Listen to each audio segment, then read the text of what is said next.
ഒരു ഡിപ്രഷൻ കഥയാണ്. അതിൻ്റെ ബാക്ക്ഗ്രൗണ്ടിൽ കാണുന്നത് എൻ്റെ ഡിപ്രഷൻ കൊണ്ടുണ്ടായ ഒരു പുതിയ ജന്മമാണ്.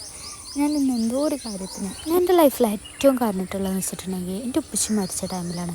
അങ്ങനെ ഞാൻ എന്തെങ്കിലുമൊക്കെ ആലോചിച്ചിട്ട് ഞാൻ കരഞ്ഞു. ഞാൻ ഡിപ്രഷനിലാണ് ദിവസങ്ങളുണ്ട്.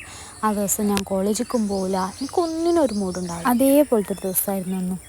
ഫോണിൽ തോണ്ടി ചടച്ചപ്പോൾ അപ്പോഴാണ് ഉമ്മ അറിയണത് ആ മോട്ടർ നിറഞ്ഞു പോണ സൗണ്ട് കേൾക്കണില്ലെന്ന്. വെറുതെ മോട്ടർ ഓഫാക്കി അവിടെ ടാങ്കിൽ നിന്ന് വെള്ളം ചാടണം അവിടെ ഇങ്ങനെ പോയി. അവിടെ ഉണ്ട് ഒരു പാവം മത്തൻകുരു മുളച്ച് ഇങ്ങനെ നിൽക്കണം.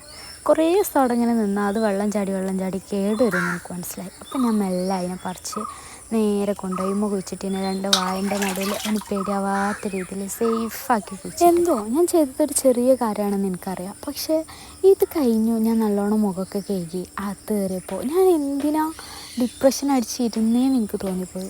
നമ്മളെ ലൈഫ് എന്ന് പറഞ്ഞാൽ ഭയങ്കര ഷോർട്ടാണ്. അതിൻ്റെ ഉള്ളിൽ നമ്മൾ ഡിപ്രഷൻ അടിച്ചിരിക്കാനൊന്നും സമയം കണ്ടെത്താതിരിക്കുക.